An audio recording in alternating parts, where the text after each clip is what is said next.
Good Vach. Shabbos the Godel has just finished.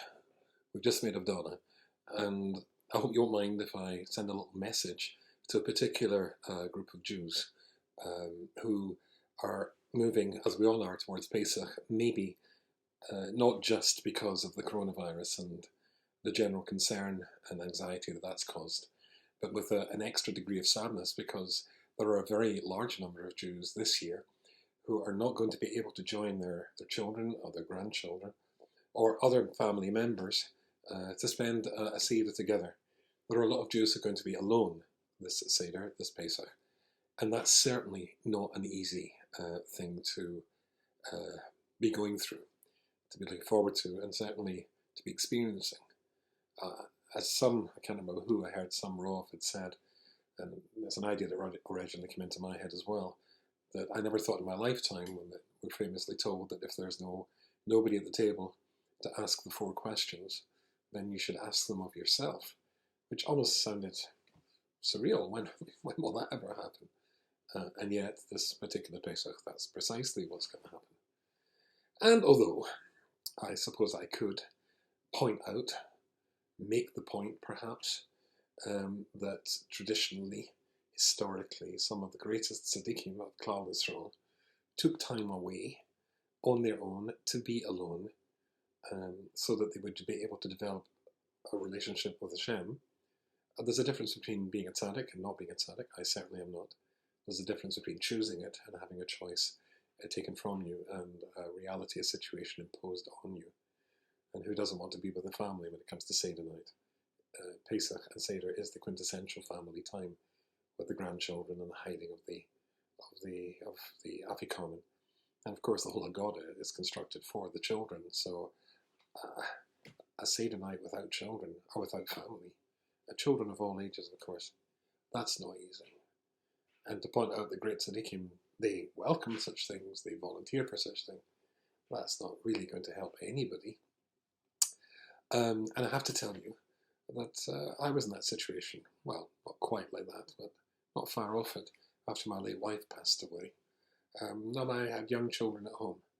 And as best as one can, one deals with, after 5 years of cancer, and then suddenly the whole big chapter of the book, or maybe the whole book, seems to have come to a grinding halt, not anticipating there are other chapters to come. But the children were, we were fine. We were together Friday night and we were there Shabbos lunch. I think my youngest was 10. I had 3 at home. But they seemed, I don't know why, but they always seemed to be away when it came to Swedish Shabbos afternoon. And I was on my own, often on my own. I don't know why people didn't invite me. I don't know why I didn't ask to be invited. It just somehow didn't seem to happen very frequently. And I found it dreadful. The house was cold, the house was empty. There was nobody there, and just me. And if somebody had said to me, "Oh, but tzaddikim welcome these moments to come close to Hashem," it wouldn't have meant very much to me. What did mean and felt very real to me was being all alone. It was a horrible time. And I have to tell you, maybe something that is, well, for me it was very real. I wrote about this in many of my books, and in my earlier sheer giving years, speaking in public, I talked about it all the time. It was the occasion when it was my first lecture in South Africa, when I was in a plane crash, or more accurately, a crash landing, because we'd lost the front wheels on takeoff. And when the captain announced, I think we already knew something was wrong, but in that flight from Johannesburg in South Africa to Durban on the Indian Ocean, ladies and gentlemen, there's nothing to worry about. I think we're all aware that there are certain professions that use certain key phrases that we should be alert to. For example, when your doctor tells you that you may suffer some discomfort, or rather experience some discomfort, they really mean it's going to be acute agony, whatever they're about to do to you. When your dentist tells you they're going to be a few more seconds, it means they're going to be drilling for about 3 or 4 minutes. When your lawyer tells you it won't cost you much, it means you're bankrupt. And when your pilot tells you, as he did, there was nothing to worry about, then it means that he thinks, well, goodbye. The thing that he told us we had nothing to worry about was the fact we'd lost the front wheels on takeoff. Anyway, we had an hour to fly around and around Johannesburg Airport, but we're going nowhere.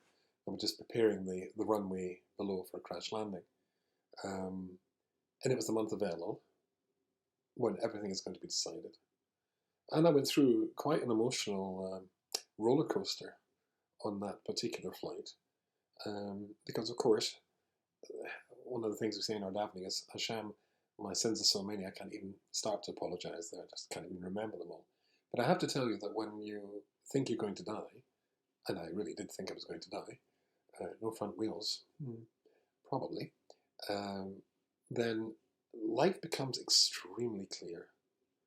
And it became obvious to me, and I'm sure for many of you who are going to be watching this, who are going to be in their own, and that probably means that you lost somebody, you lost a husband or you lost a wife, then at that point, if you think back, when you went through, when you first heard the news that your spouse or somebody you were very close to was very ill, then the whole world changes. It's almost as though you're behind a big glass screen, a glass window, looking at all them out there. And and I think at moments like that, then reality, real, the world becomes real. And we discover that all the stuff we worry about, we think about, we aspire to, we hope for, it's total nonsense. I remember watching this just after my wife had her diagnosis. I was walking back from our shul through the Frum Jewish area of Manchester called Prestwich to where I lived in a place called Broughton Park. And there was a young man with a baby in his arms having an argument with his wife in the house. He was standing in the doorway. Why he thought this should be for public consumption, I don't know. And he was shouting into the house to her, and I think she was shouting back. And I remember thinking, it doesn't matter. It really doesn't matter. I don't know what they were arguing about, but I was quite certain that it doesn't really matter. And when we were getting ready for that crash landing, I started to think of my children and daven for them. And of course, I davened for myself and tried to explain to Hashem why, at least from my point of view, I was well worth saving. And all the things that you forget and you can't really apologize for because there are so many. When you think you're going to die, then you know exactly. But the interesting thing, and the reason I'm telling you this story was, after all was said and done, even though I love my children very much, and I was extremely close to my late wife, Anna Shaman, at the end of the day, it really was just me and Hashem Yisbarach. Avinu Shabbat Avi B'Shamayim, it was me and my father. And it's a strange thing, I thought I was going to die, and at that moment, it was just me and Hashem. Nothing else. No, if you're a tzaddik, you can go wandering off the forest for a month or two to come close to God. If you're not a tzaddik, maybe it takes something horrific like the threat of a plane crashing onto a runway for you to come to the conclusion that ultimately it really is only you and Hashem. Even if you have a husband, even if you have a wife, and all your children, yeah, that's a part of you, I agree. But the Yiddish phrase, the unterste Schura, the bottom line, it's you and Hashem Yisborach. I know, one of the greatest women I've ever met. And I would argue certainly of our generation. She lives in Manchester in England, but she doesn't come from there. She comes from the area, the Hungarian area. I'll tell you the name of the town, but it kept changing ownership between Hungary and Romania and Austria, as so many Middle European cities did. Her son and I were chavrusas in Yesod Yeshiva. Really, he was the senior chavrus. He was teaching me. I was a beginner, really. And he's called Sammy. And his mother, Eva Newman, I knew a little bit about Eva Newman. I knew she was an Auschwitz survivor. I'm very friendly with the family. And when my wife, who I married, moved from California to live in Manchester in England, for the son, you understand, when she became very friendly with Eva's daughter and with Eva herself. And we were visiting her one day, and she had done a remarkable thing. She'd been asked by a grandson who worked for Asia Tara, based in London, would she come along with a group of 100 or 200, I can't remember exactly, university students who were doing a tour of Eastern Europe and were going to Auschwitz. where she was as a girl? Would she come and tell them her story? You know, I've been asked many times to go on these trips, and I never brought myself to it. I was nowhere near. I was just nobody in my family. There is now through marriage, but nobody directly touched by the Holocaust. But I could bring myself to go to these places, and she was there as a girl. And she said that eventually, after persuasion, and because of that particular grandson she could never say no anyway, she went. And when she arrived in Auschwitz, and they walked around, and although she said today it's a beautiful place, they've done it nicely. There's grass. There's no grass when they were killing all the Jews. A nice tourist destination, she said, with great sarcasm. But she took the group, or the group was led into a particular room, a large room in one of the administration buildings of Auschwitz, which would turn into a lecture theatre. And an amazing thing had happened.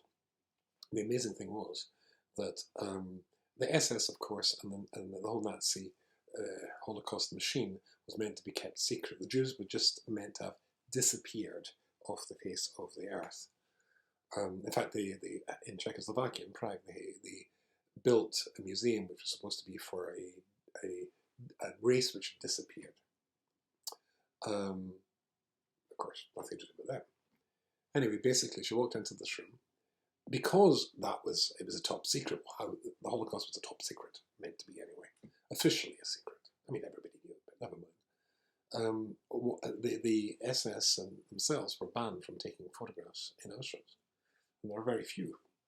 However, an SS sergeant 2 weeks before had died, and his grandchildren had found amongst his belongings a whole series of photographs that he had taken from the arrival of a train in Auschwitz, which the selection, the selektia, those who were going to be killed straight away, those who were going to be fated for slave labour, shaving of the heads, tattooing, changing into these horrible pyjama uniforms, etc., etc., etc. And these were sent to this museum in Auschwitz. They'd been blown up, and they were on the walls. They'd just been arranged days before on the walls of this lecture theatre. So Eva Newman and 200 students walked in, and she stopped as though she'd been slapped hard in the face, because in every single picture was her as a young girl, I think 15, 16. There she was getting off the train with her cousins, very large family, lots of cousins. There was the selektia, there was the hair being shaved off, the tattooing and etc., being marched off to the tasks she was put to, which was selecting and going through the clothes of those people who had been gassed and sorting them into piles, where one day she found her mother's clothes, and in the pocket a lock of her hair that her mother kept of her as a baby. One day, walking back from collecting those clothes, she bumped into her grandmother who was being marched to the gas chamber and said, "Where's your mother?" said the grandmother. She said, "You'll see her soon."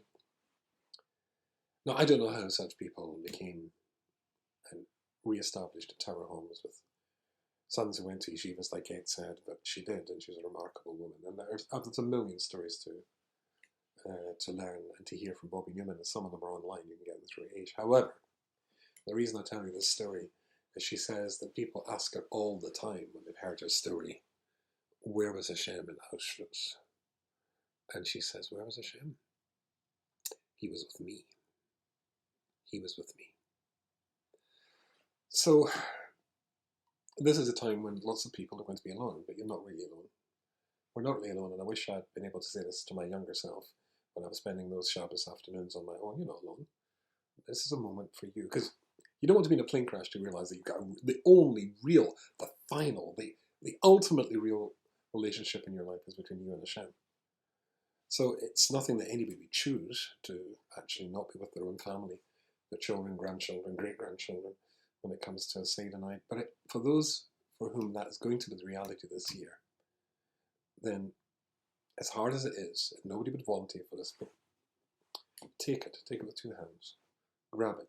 I should tell you the Mabit in his famous Sefer Beis Elokim, which people are studying at the moment, because there's a whole section in the Sefer where he talks, let's see if I left it there, it's over there, where he talks about a horrible plague that epidemic that attacked his town in his time, and he discusses all the various reasons from a hashkafa, from a Jewish philosophical, from a Torah point of view, that such a thing could happen, why some people die, why some people survive, various things. One of the things he says is that it can be that even if the Midas Adin has his eye on a particular person, and the person flees the town because the epidemic is raging within that town, that it could be in the heavenly court that will see this, the hardship and the pain that the person had to go through in fleeing their house and running away, as being that would be sufficient to, as it were, take him off that list or take her off that list. So for those wonderful Jewish people who've lived already long lives and have families, whether it's your own children, your grandchildren, extended families. Some people don't have children, but members of it, they're still part of a large family where they were anticipating going to spend this Seder. It can happen because, well, we all know why it can happen. We've got to keep ourselves safe and we've got to keep others safe. However, it's going to be 8 days, which is going to be very difficult. However, it is an opportunity to remind yourself and to see that real relationship and develop that real relationship. To think about all the times when, as it were, Hashem was there for you in your life, and consider that painful thing maybe is a cheshbon in Shemayim, that's it. In this Megefa, in this epidemic, that's the suffering and all the suffering that you will ever, chas shalom, no more, will ever have to go through.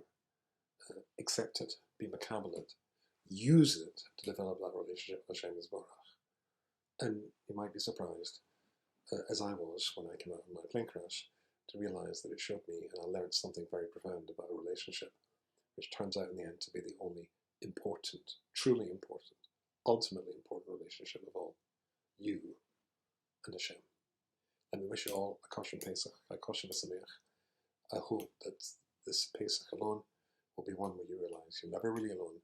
Hashem's with you. And indeed, the simcha that you anticipate not having will actually be a simcha and a yontiv that really you will have. A good vach.